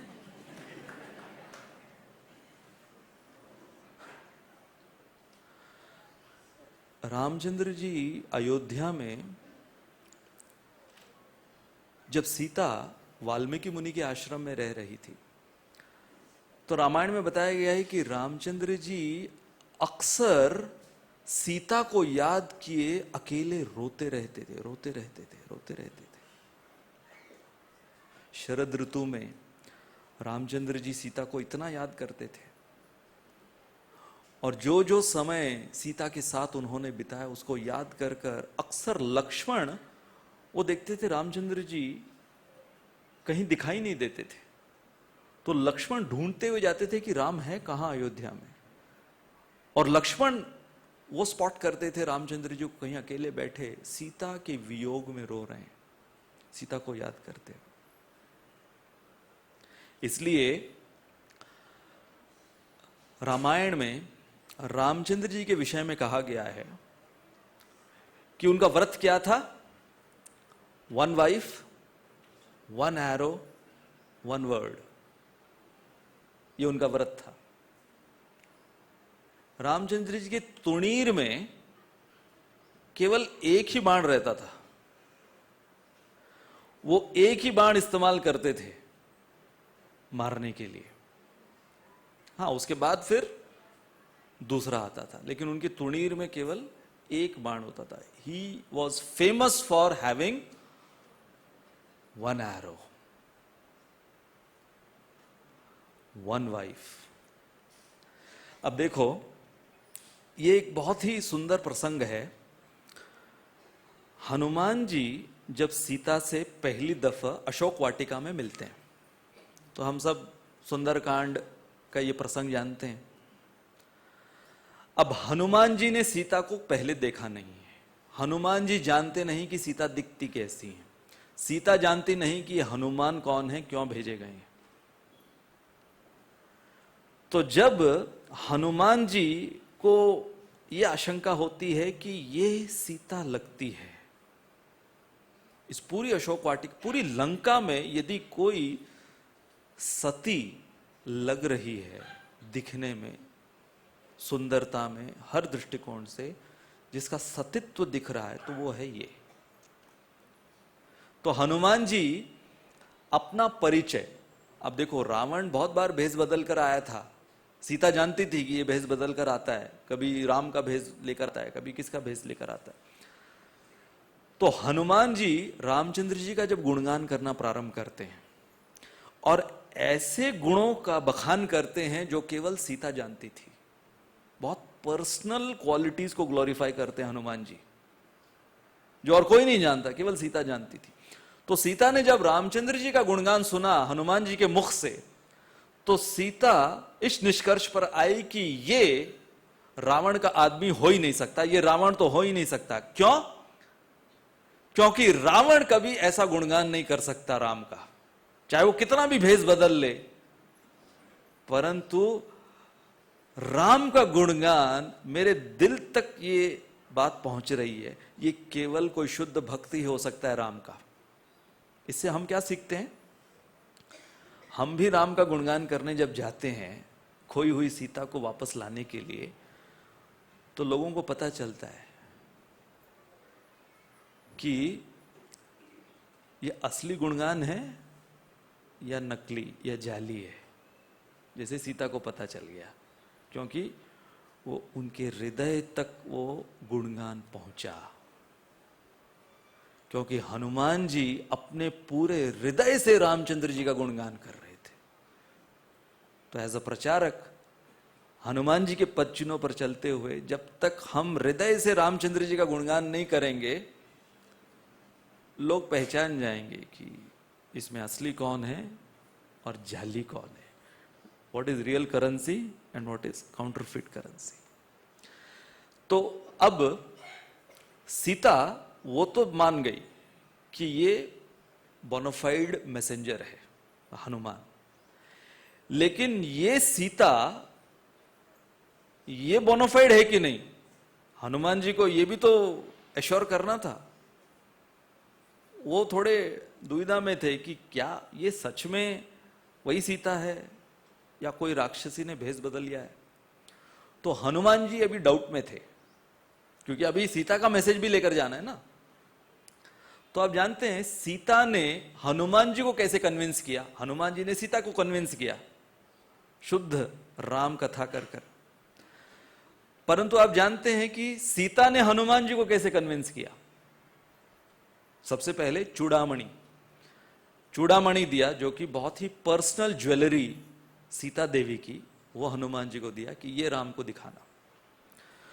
और एक पास टाइम, एक इंसिडेंट सीता ने हनुमान जी को सुनाया जो केवल राम और सीता ही जानते थे, लक्ष्मण भी नहीं जानते थे, पूरे जहान में और कोई नहीं जानता था इस इंसिडेंट को। और ये इंसिडेंट तीसरे व्यक्ति अब हनुमान जी उनको बताया सीता ने। और ये कौन सा इंसिडेंट? ये चित्रकूट में हुआ था। चित्रकूट में लक्ष्मण लकड़ी लेने के लिए गए हुए थे और रामचंद्र जी, बहुत कम आप सुनने में ये आएगा, रामचंद्र जी सीता के गोद में अपना सर रखे हुए आराम कर रहे थे। बहुत कम राम और सीता की माधुर्य लीला का वर्णन है। तो यहां पर सीता, सोचो, ये इंटीमेट पास टाइम हनुमान जी को सुना रही है। उन दोनों का एक बहुत इंटीमेट पास टाइम, हनुमान जी जो कि एक ब्रह्मचारी हैं। तो आप कल्पना कीजिए कि नीड ऑफ द आवर क्या है। नीड ऑफ द आवर क्या है कि हनुमान जी कन्विंस होने चाहिए कि ओरिजिनल सीता है। रामचंद्र जी जब ये सुनेंगे ये पास टाइम, तो समझ जाएंगे कि ये पास टाइम सीता के अलावा और कोई जानता भी नहीं था। तो रामचंद्र जी सीता के गोद में सर रखे हुए हैं और इंद्र का पुत्र जयंत कौवे का रूप लेता है। रामचंद्र जी की आंखें बंद है। सीता वो इतनी प्रसन्न है कि उनके स्वामी उनकी गोद में इतने आराम से लेटे हुए हैं। और ये इंद्र का पुत्र, मतलब जिसको कहते हैं ना कि इंग्लिश में एक वर्ड है वैंडलिज्म, बिना मतलब मस्ती करना। तो ये चोंच मारने लगा सीता को, और वो भी सीता देवी के छाती पर चोंच मारने लगा। तो सीता देवी के छाती से रक्त निकलने लगा। ये चोंच मार रहा है, रक्त निकलने लगा और वो उसको रोक नहीं रही है। क्यों? क्योंकि अगर वो हिलेगी तो रामचंद्र जी की नींद खुल जाएगी। तो अपने राम स्वामी की नींद न खुल जाए इसलिए सीता उसको सहन कर रही थी। परंतु जब वो रक्त रामचंद्र जी के आंखों पर गिरा, रक्त की बूंदें, रामचंद्र जी जग गए और जग के देखते हैं कि रक्त निकल रहा है सीता की छाती से। किसने किया ये? सीता बता नहीं रही थी, बता नहीं रही थी किसने किया। रामचंद्र जी जान गए, उस कौवे को देखा। अब आप जानते हैं उस एक कौवे को मारने के लिए रामचंद्र जी ने क्या किया? घास तोड़ा, घास का एक तिनका तोड़ा और अपने हथेली पर मंत्र उच्चारण कर कर उसको ब्रह्मास्त्र बनाया। एक कौवे को मारने के लिए ब्रह्मास्त्र। और उस ब्रह्मास्त्र को छोड़ दिया। अब ये कौवा है कौन? इंद्र का पुत्र। और क्या एक्सपेक्ट करते हैं? ये भाग रहा है, भाग रहा है। जैसे कि वो दुर्वास मुनि की स्टोरी में दुर्वास मुनि भाग रहे थे ना, सुदर्शन पीछे, तो ब्रह्मास्त्र पीछे, ये जयंत भाग रहा है कौवे, कांव कांव कांव करते हुए भाग रहा है, भाग रहा है, भाग रहा है।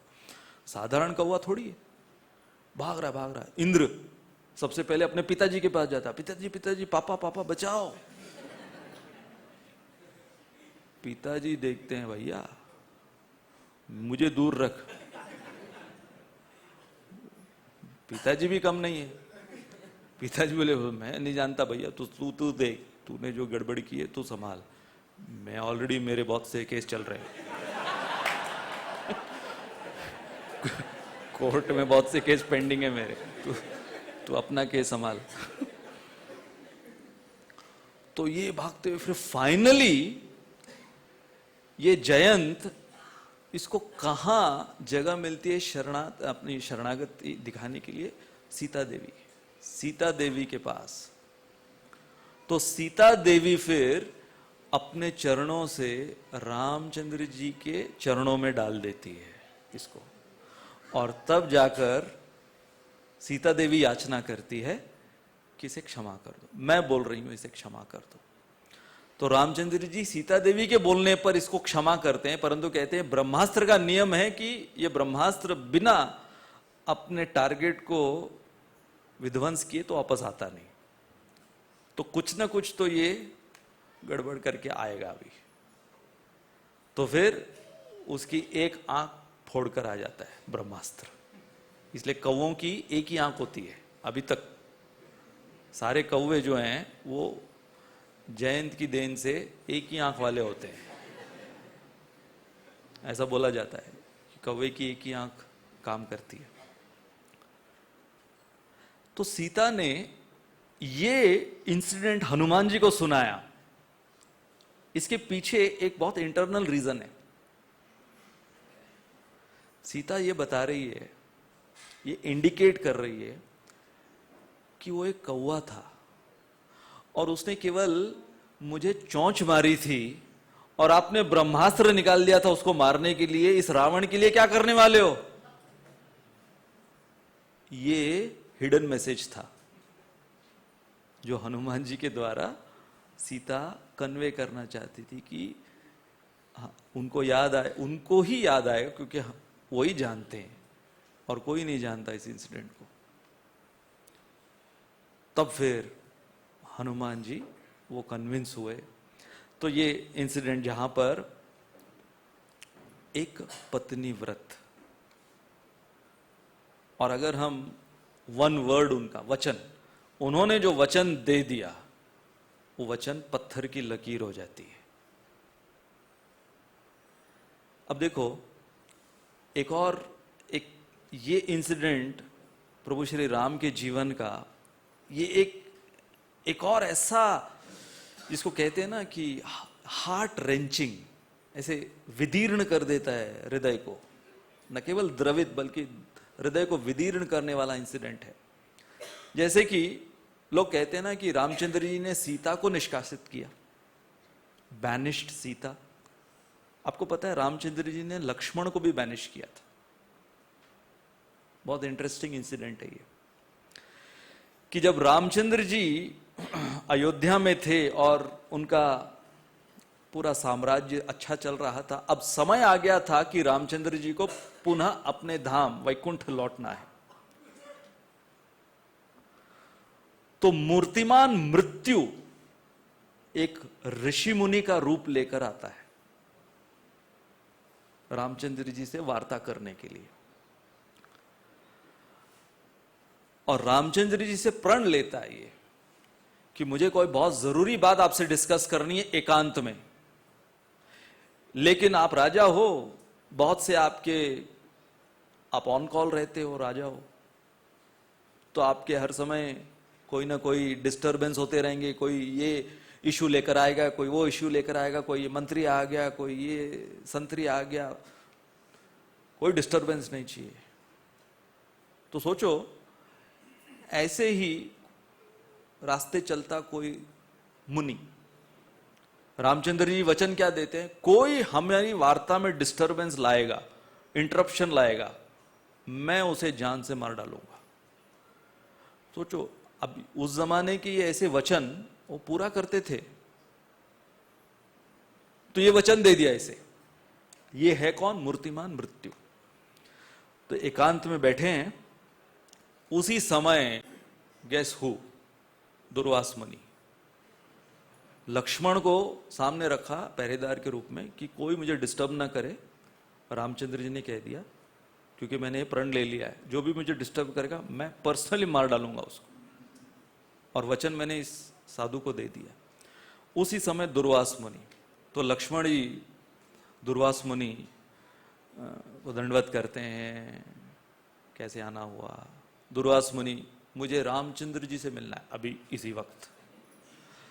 लक्ष्मण जी ने कहा देखो मीटिंग चल रही है, बहुत इंपॉर्टेंट मीटिंग है, आप जो बोलो मुझे बोलो, मैं आपको उपलब्ध करा के दे दूंगा, मुझे राम समझो।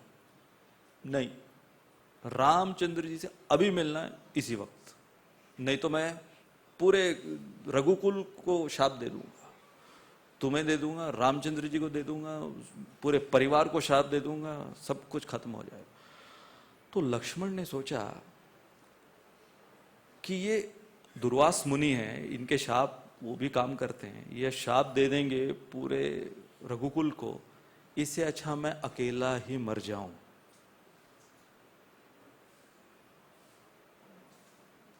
तो दुर्वास मुनि को कहते हैं ठीक है, मैं बुला कर लाता हूं। उनको पता था लक्ष्मण को रामचंद्र जी ने क्या प्रण लिया है। गए, बोले कि दुर्वास मुनि अभी तुरंत आपसे मिलना चाहते। रामचंद्र जी ने लक्ष्मण की ओर देखा, लेकिन अभी सबसे पहले दुर्वास मुनि आए, उनसे मिलना है। तो गए दुर्वास मुनि के पास, दंडवत किया, मुनिवर क्या सेवा आपकी करें। गेस व्हाट, भूख लगी है। दुर्वास मुनि क्या बोलते हैं, मुझे भूख लगी है, मेरे शिष्य भी हैं, पता नहीं उनकी भूख कभी कम होती नहीं है, जहां जाओ भूखी लगी रहती है। तो सोचो अभी क्या लक्ष्मण उनको ना प्रसाद नहीं खिला सकते थे क्या? नहीं, राम के हाथ से खाने का है मेरे को।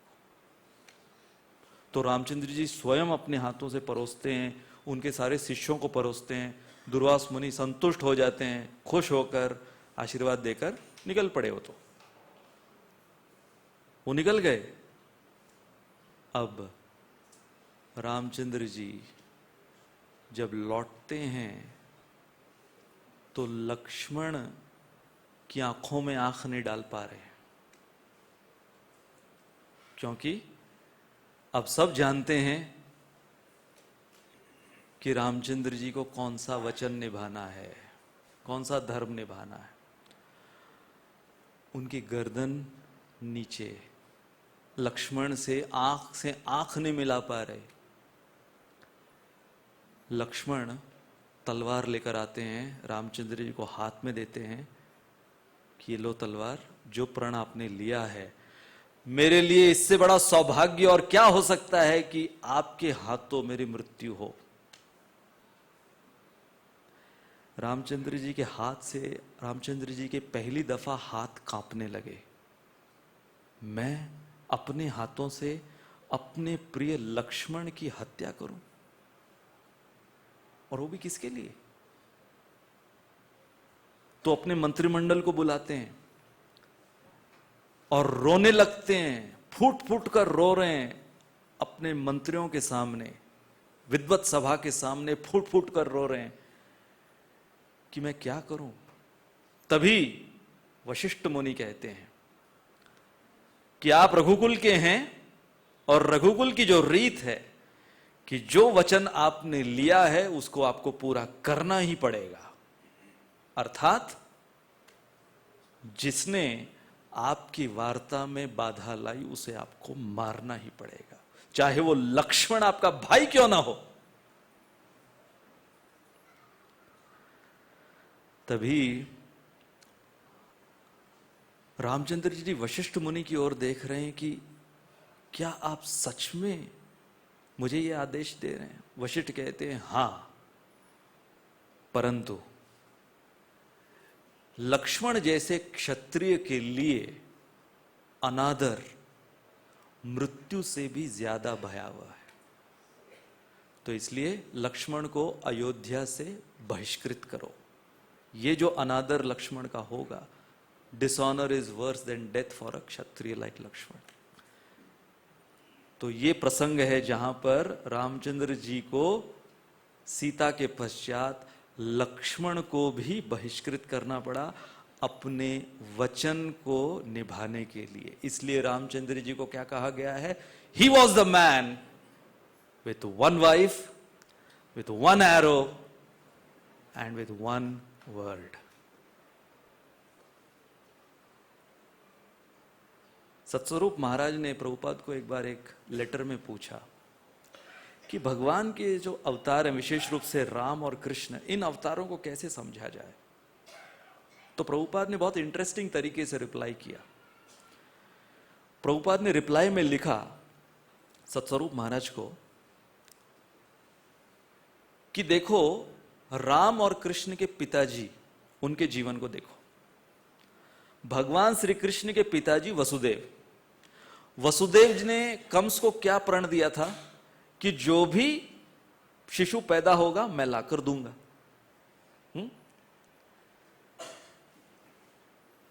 तो हां, बाकी के जो 6 कंस मार दिए, लेकिन जब 8वां पुत्र कृष्ण पैदा हुए, क्या वसुदेव जी ने अपना वचन पूरा किया? नहीं।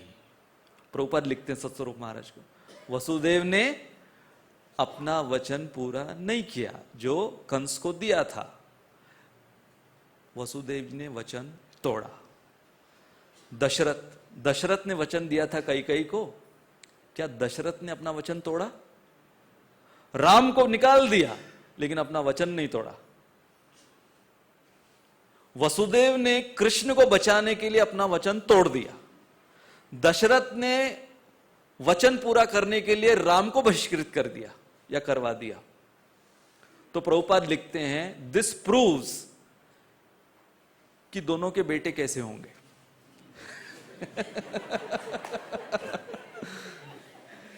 दिस प्रूव्स कि दोनों के बेटे कैसे होंगे, कि भगवान श्री कृष्ण वो आगे चल के उन्होंने कैसा उदाहरण स्थापित किया कि यदि मध्य रात्रि में अन्यों की स्त्रियां शुद्ध भक्ति से मेरे साथ नाचना चाहती हैं, आए, मैं नाचूंगा, मैं उनके साथ नाचूंगा। मैंने एक पत्नी व्रत नहीं लिया है। और तुमको अगर प्रॉब्लम है, तुम्हारा प्रॉब्लम है, तुम झेलो। भगवान कृष्ण सुप्रीम ऑटोक्रेट, प्रभुपाद बोलते थे, he is the supreme autocrat, he can do anything he wants. तो प्रभुपाद सत्स्वरूप महाराज को लिखे कि हमको भगवान श्री कृष्ण को उनके नेचर के अनुसार वर्शिप करना है। उन्होंने अपना उस अवतार में क्या किस तरीके से प्रेजेंट किया कि चाहे मैंने प्रण लिया है कि मैं शस्त्र नहीं उठाऊंगा, अर्जुन के लिए मैं कुछ भी करूंगा, सारे प्रण मेरे गए, मैं चेंज करूंगा, मेरे ही प्रण मैं चेंज करूंगा, मेरी मर्जी। ये है कृष्ण। और रामचंद्र जी, उनका जो अवतार, तो प्रभुपाद कहे कि उनके नेचर के अनुसार हमको उनकी वर्शिप करनी है। तो रामचंद्र जी ने क्या कहा, जब रामचंद्र जी को पूछा गया कि आपका परिचय क्या है, तो रामचंद्र जी रामायण में कहते हैं, आत्मानम मानुषम मन्ये रामम दशरथ आत्मजम। मेरा परिचय, मैं एक मनुष्य हूं, मैं अपने आप को एक मनुष्य मानता हूं। रामचंद्र जी अपना परिचय क्या दे रहे हैं, आत्मानम मानुषम मन्ये, मैं अपने आप को एक मानुष मानता हूं, केवल इतना ही है कि मैं दशरथ का आत्मज हूं, बस। रामम दशरथ आत्मजम। वो कहते हैं, हमें नहीं मानना है उनको ऐसा। तो प्रभुपाद लिखे कि ये रामचंद्र जी का मूड है, क्या, one wife, one word, one arrow. भगवान कृष्ण का मूड बिल्कुल विपरीत है इसका। हमको उनके मूड के अनुसार उनका वर्शिप करना है। This is the proper way of understanding various incarnations. तो अगर हम फाइनली, जैसे हमने कहा, राम विजय उत्सव की तुलना हमने किसे की, संकीर्तन से। अब इस्कॉन की तुलना अगर राम विजय उत्सव से करें तो ये एक मैथमेटिकल लॉजिकल कैलकुलेशन है। A equals B and B equal C, then A equal C।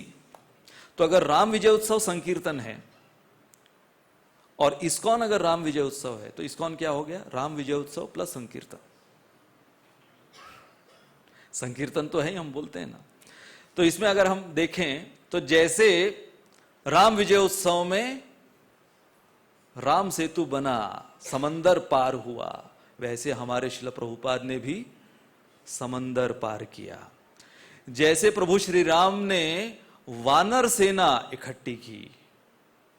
अब देखो क्या जरूरत थी, ये एक बहुत इंटरेस्टिंग ऑब्जर्वेशन आपने देखा कि राम के दूत छलांग लगाकर गए, हनुमान जी, रामचंद्र जी को सेतु बनाना पड़ा। हाँ, कि उनके मैसेंजर छलांग लगा के जा सकते हैं, तो पूर्ण पुरुषोत्तम भगवान नहीं जा सकते थे क्या? लेकिन उन्होंने संकीर्तन, क्या, सबको, सब वानर, सब लोग का कंट्रीब्यूशन है, ये पत्थर मैंने लगाया, ये वाला मैंने लगाया, ये वाला मैंने लगाया, मेरा कंट्रीब्यूशन, तो सबको श्रेय दिया। जैसे प्रभुपाद ने सारे हिप्पियों को लगाया, सबको श्रेय दिया। ऐसे ऐसे हिप्पी जो कभी नहाते तक नहीं थे, उनको डीटी वर्शिप दे दिया। प्रहलादानंद महाराज बताते थे, उनको पता भी नहीं था डीटी वर्शिप क्या होता है। वहां पर टेंपल प्रेसिडेंट ने बोल दिया कि मैं प्रभुपाद के साथ जा रहा हूं, प्रभुपाद ने बोला है डीटी वर्शिप चालू करना है, ये लिस्ट है, ऐसी आरती करते हैं, एक एक आइटम्स बता दिया। तो महाराज, उनको पता ही नहीं, जगन्नाथ बलदेव सुभद्रा आरती शुरू किए लिस्ट को देख के कि पहले कौन सा आइटम करना है, सेकंड कौन सा आइटम करना है। तो अगरबत्ती 2 घंटे अगरबत्ती घुमा रहे हैं। वो महाराज बोलते हैं उनको पता ही नहीं था, इतने नौसिखिया लोग थे, उनको पता ही नहीं, 2 घंटे अगरबत्ती उधर, क्योंकि ये नहीं बताया था कि कितने टाइम घुमाना है और कितनी देर तक घुमाना है। तो बोले 2 घंटा अगरबत्ती भी खत्म होने आई है, अभी शायद मेरे को आर्टिकल चेंज करना चाहिए आरती में। तो फिर पूरी बुझी हुई अगरबत्ती 2 घंटे बाद रखी, फिर बाद में वो पंचदीप उठाया, फिर उसको 2 घंटे लगे, वो भी बुझ गया पूरा। ऐसे करके फिर बाद में फाइनली पूरी आरती हो गई। उनको लगा ये तो 6 आरती कैसे होगी दिन में, अभी ये एक आरती में ही पूरे दिन बीत रहा है इसका। फिर प्रभुपाद को लिखते हैं कि ये आरती कैसे करते हैं। फिर पूछे, फाइनली ये जो 3 शख्स हैं, जगन्नाथ बलदेव सुभद्रा, पूछते हैं ये है कौन? मैंने इतनी आरती की 2-2 घंटे एक एक आर्टिकल, ये है कौन? सोचो ये लेवल के हम लोग क्या पॉइंट पे है कि जो वानर सेना, प्रभुपाद किन से डील कर रहे थे? What kind of people Prabhupada had to deal with? and Prabhupada engaged them. Ravan used people, Ram engaged people. ये डिफरेंस है, वर्ड से समझ में आता है. Similarly Prabhupada also engaged people. Prabhupada को कोई आवश्यकता नहीं थी, वो खुद भी सब कुछ कर सकते थे, लेकिन प्रभुपाद ने उनको एंगेज किया. Finally vanquishing misconception, what Prabhupada did was equal to vanquishing Ravan. तो यहां पर अगर हम ये तुलना करें राम विजय उत्सव की संकीर्तन से और इस्कॉन का राम विजय उत्सव से, प्रभुपाद का न्यूयॉर्क में जाना जो कि एक रावण की लंका के समान, वहां पर जाकर उसका दहन करना. एक बहुत इंटरेस्टिंग आपको मैं स्लाइड दिखाना चाहूंगा, उसको ध्यान से देखना.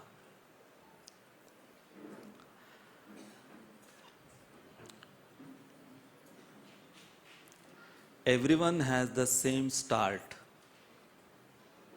जैसे कि राम और रावण, ये दोनों जो नाम हैं, इसकी शुरुआत किससे होती है?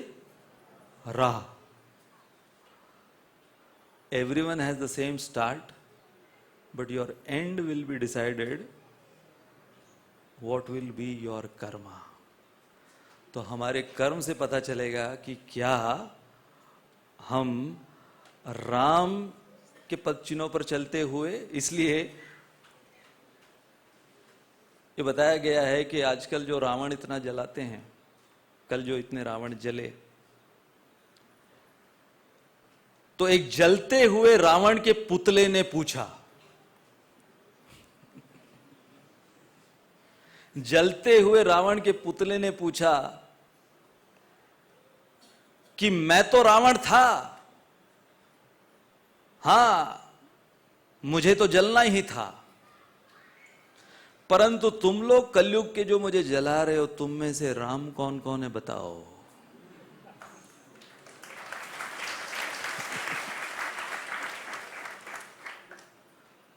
तो इस प्रश्न का जो उत्तर है, अब जिसको कहते हैं ना ball is in our court, क्या हमारे पास इसका उत्तर है कि हम में से कौन है जो योग्य हैं उस रावण को जलाने के. तो आइए इस राम विजय उत्सव के इस पर्व पर हम ये सुंदर श्लोक रामचंद्र जी से याचना करते हुए कि ताकि उनके अनुकंपा से, उनकी कृपा से हम हमारे अंदर के रावण के ऊपर विजय प्राप्त कर सके. श्री राम शरणम समस्त जगताम, रामम विना का गति, रामेण प्रतिहन्यते कलिमलम, रामाय कार्यम नमः. रामात्रास्यति काल भीम भुजगो, रामस्य सर्वं वशे, रामे भक्तिरखण्डिता भवतु मे, रामत्वमेवाश्रय. बोल सियावर रामचंद्र भगवान की, राम विजय उत्सव महोत्सव की, शिल प्रभुपाद की, अनंत कोटि वैष्णव वृंद की, निताय गौर प्रेमानंदी. बहुत बहुत धन्यवाद. हरे कृष्ण.